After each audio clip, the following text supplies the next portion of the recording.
If you're gonna get a new EV, you should lease one right now. But you should also watch this video first. So I made a video a while back about EVs and mistakes people make. And one of the things I said was wrong, which is that because EVs lose value so quickly, you should either buy a used one or lease one. This statement is technically true if you live in the United States of America. Now, of course, leasing is gonna have depreciation built into it. Like, that sentence actually doesn't make sense. What it sounds like is leasing will help you avoid depreciation, but that's not how leasing works. Of course, the dealers know about depreciation, they will price it in. As Zenerd775 points out, I must have missed it. How is leasing better than buying? It was never the case with ICE cars. Isn't leasing a convenience? Won't the market just adjust to charge for the convenience? And yes, all of this is true. However, right now, take this video down once this is no longer the case, which is probably going to be quite soon. But right now, there's a weird loophole that makes leasing cheaper than buying. So there's this $7,500 EV tax credit where basically the price of an EV goes down by $7,500.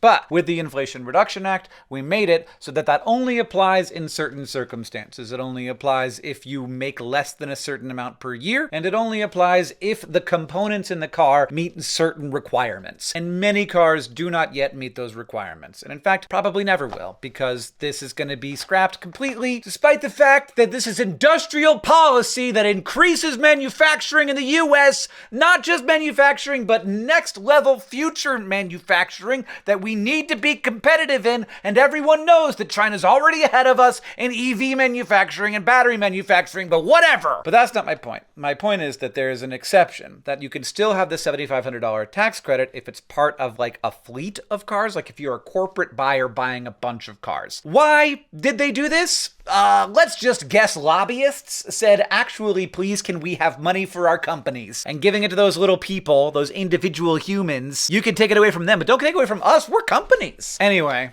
Whatever. I can whine about it, but I can't do anything about it. Because you ain't gonna catch me running for office. But when you lease a car, your car is technically part of a fleet. So you do not own this car when you lease a car. It is part of the dealership or the car company's fleet of cars, and you are just leasing it from them. You're paying to have the car for a while, and then eventually you give the car back to them. For over a year now, this is textbook a loophole. So a person still gets the car, but it's technically part of a fleet, and so it can technically still get the tax credit even though the car isn't manufactured in alignment with all of the requirements of the Inflation Reduction Act, which required like different parts be sourced from America or friendly countries, and different parts be manufactured in America or friendly countries, manufactured by union labor, all this stuff. So the tax credit is not available on most cars because of these requirements, but it is still available on fleet cars, and leased cars are fleet cars. Which is why, if you've ever checked, EV leases for the past year plus have been super freaking cheap. It is not, as I implied, and I'm sorry for implying it, because leasing somehow gets rid of the problem of depreciation when a car loses a lot of value when you buy it. It is because of a weird loophole that is going on right now. However, before you run out and lease a car, you got to know a couple things. First, they are indeed about to cancel this. Like, probably. The House has already signed a bill. That probably won't cancel it immediately. It will give dealerships a little bit of time to adjust. But also, there is in some of the bill language, and I don't know if this is going to be in the final bill language, but in some of the bill language, there's actually a clawback where they say if you sign after like June 16th, which has already gone by, then we will take that money back once this bill is passed. This is weird, and if I had to guess, it wouldn't be in the final bill language because it's really antagonistic toward dealerships, and dealerships have a lot of clout and lobbyists. However, there are probably some dealerships, and I couldn't say who, but probably more when you're not working directly with a major manufacturer. But there might be some dealerships that will write language into the lease that will say, we reserve the right to raise your rates if this tax credit gets clawed back from us. So if you go and lease an EV right now, which if you want a new EV, I would suggest that you do, I would also ask very specific questions. If Congress passes the EV credit rule retroactively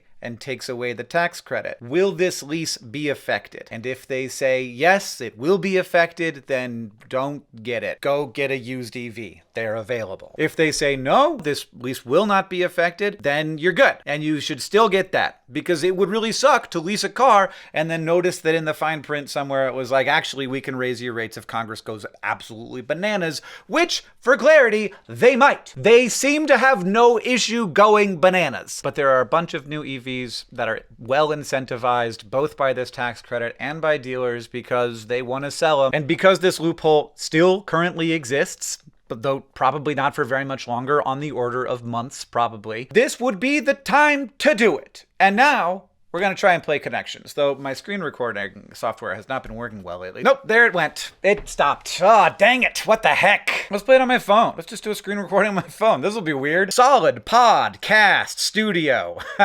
Plain, stern, hull, firm. Got solid and firm. Title, line, tough, shell, tough, husk, director. Point, rigid, okay? I saw that, and then I also saw like husk and shell. Hull, shell, like the outside of something, husk, and pod. That gives us director, studio, cast, title. All right, well that was easy, everybody. Line, stern, point, plane. Is that what's left? The firm, tough, rigid, solid. Title, director, studio, cast, hull, shell, pod, husk, stern, line, point, plane. Howard Stern. Stern is the part of a boat. A plane is a tool. A point and a line are related, obviously, and a stern and a plane are related. Line, point, and plane are all related, but I don't know where stern fits into that. So that's worrying. So am I missing something there? Well, also, that if it's line, point, plane, then that's not a purple. So I don't know what the purple is, but I don't know what stern is. What else could be like a geometric object, like a line, a point, and a plane? Anything? A shell? No. I don't know. A solid? Solid. Maybe. All right, I'm going to do it. I don't know what it is. No! God dang it! Okay, well, I didn't. Look, purple first, you still win. Doesn't matter whether you don't get anything wrong. Purple first, you win. That's my rules.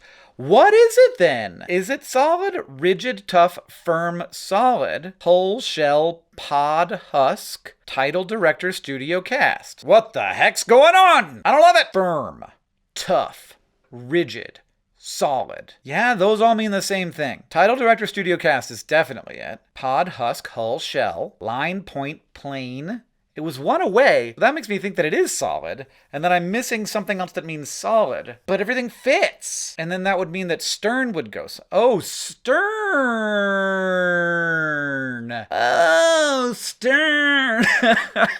So these are geometric objects, and then stern meaning like emotionally tough, like a stern teacher. Okay, well, you know, we got where we got, but that I don't know what the purple is. Is it this? That's as good as anything. I'm probably not going to get it. That seems like a toss-up to me. Title, director, studio, cast is very easier. The other one is synonyms too. So I'm going to do this. Yes! Objects in 1, 2, and 3-dimensional space. And 0, a point, 0-dimensional space. All right, great, great, great. Purple first, we did it. And then I think that the next one's going to be the stern one, maybe? Cast, studio, director, title, maybe? Stuff in the movie credits? All right. And then stern, firm, rigid, tough. That seems like the green to me. Oh well. All right, everybody. We did all right. You know, I should have inspected it a little bit more. I did think solid, and I didn't see stern. Lease an EV now if you're going to want to get a new EV. It is the time. There are some screaming deals out there right now. Okay, bye.